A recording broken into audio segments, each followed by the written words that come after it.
Movie के start में हम एक पति पत्नी को देखते हैं जो कि एक बच्चे की चाह रखते थे। अब कहानी कुछ आगे बढ़ती है और हम देखते हैं कि मैडेलिन अब प्रेग्नेंट है और उसने इसके लिए काफ़ी सारी दवाइयों का सहारा लिया है जिससे वे गर्भ धारण करने में सक्षम हो पाई है। और उसमें और उसकी सास में बिल्कुल भी नहीं बनती है क्योंकि उसकी सास उसे काबू में रखना चाहती थी और उसे एक डॉक्टर के पास जाने को कहती है। लेकिन दोनों पति पत्नी उसकी बात न मानकर एक दाई को खोजने लगते हैं जो कि मैडेलिन का ध्यान रख सके और उसकी डिलीवरी करा सके।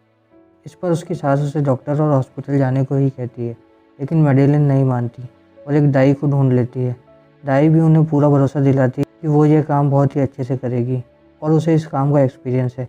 अब हम उनके घर की एक बिल्ली को देखते हैं जो कि रोज़ चूहों को मारकर उनके घर ले आती थी। अब आगे मैडेलिन की छाती में काफ़ी दर्द उठता है जिससे उसका पति उसे हॉस्पिटल ले जाता है और यहाँ उसे वही डॉक्टर मिलता है जो कि उसकी सास ने बताया था। पर ये डॉक्टर उन दोनों को सही नहीं लगता और वे दोनों उस डॉक्टर से इलाज नहीं कराना चाहते और उसका पति उस डॉक्टर को रोकने की कोशिश करता है, लेकिन उसके पति को वहाँ से बाहर निकाल दिया जाता है। तभी उसका पति वहाँ दाई को बुला लेता है और वह वहाँ आकर उसे अपना मरीज बताकर अपने अंडर में ले लेती है और वे दोनों पति पत्नी घर जा रहे होते हैं।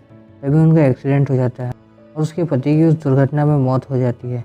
और मैडेलिन जो कि टूट चुकी है और अपने इलाज को आगे बढ़ाने के लिए उस दाई को अपने घर बुला लेती है। अब उस दाई के हाथ से परिस्थितियाँ निकल चुकी है क्योंकि वह जानती है कि उसका बच्चा उसी एक्सीडेंट में मर गया है और उसे अस्पताल ले जाना बहुत ही ज़रूरी है। और मैडेलिन परेशान या दुखी ना हो इसलिए उसे बच्चे के मरने की बात नहीं बताती। अब डिलीवरी होती है लेकिन बच्चा मरा हुआ पैदा होता है। तभी मैडेलिन रोने लगती है और एकदम से बच्चे की सांस चलने लगती है। अब वह दाई काफ़ी हैरान होती है क्योंकि यह बच्चा कई दिनों से कोख में मरा हुआ था और वह उसे अस्पताल जाकर बच्चे का चेकअप कराने को कहती है, लेकिन मैडेलिन उसकी बात नहीं मानती और अकेले ही अपने बच्चे को पालने का फैसला करती है।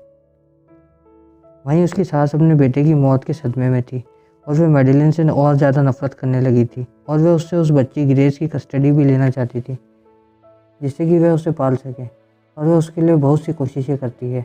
अब मैडेलिन भी अपने पति को खोकर मानसिक रूप से काफ़ी दुखी है और अब हम देखते हैं कि वह ग्रेस के बाल बना रही है और उसके काफ़ी सारे बाल टूट जाते हैं और नहाने के वक्त भी उसकी चमड़ी उतर जाती है।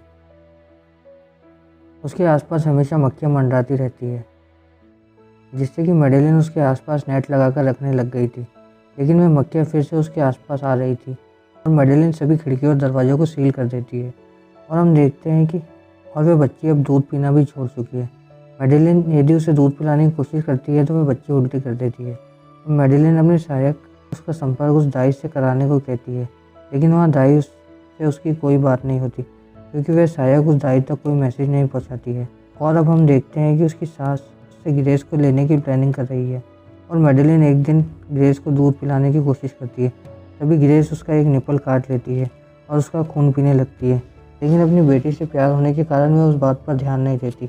और फिर हम देखते हैं कि ग्रेस से काफ़ी बुरी बदबू आने लगी है और वह उसे नहलाती है जिससे कुछ नहीं होता। अब अगले दिन वह बाज़ार से ग्रेस के लिए कच्चा मांस लाती है और उससे सारा खून निकाल कर उसे देती है क्योंकि उसे लगता था कि ग्रेस की भूख सिर्फ खून ही मिटा सकता है, लेकिन वह उस खून को पीकर भी उल्टी कर देती है। यहाँ हमें पता चलता है कि वह बच्चे सिर्फ इंसान का खून पीकर ही जिंदा रह सकती थी। अब वह बिल्ली मरे हुए चूहे ग्रेस को लाकर देने लगती है। वहीं उसकी दादी उसे उसकी माँ से छीनने की योजना बना रही है जिसमें वह उसकी माँ को पागल घोषित करके उसकी कस्टडी ले लेगी।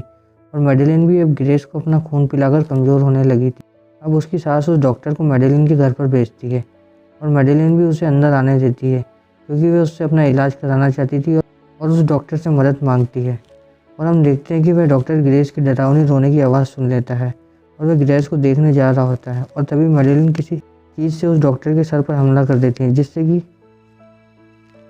कोई भी ग्रेस के बारे में ना जान सके और वह डॉक्टर वहीं मर जाता है।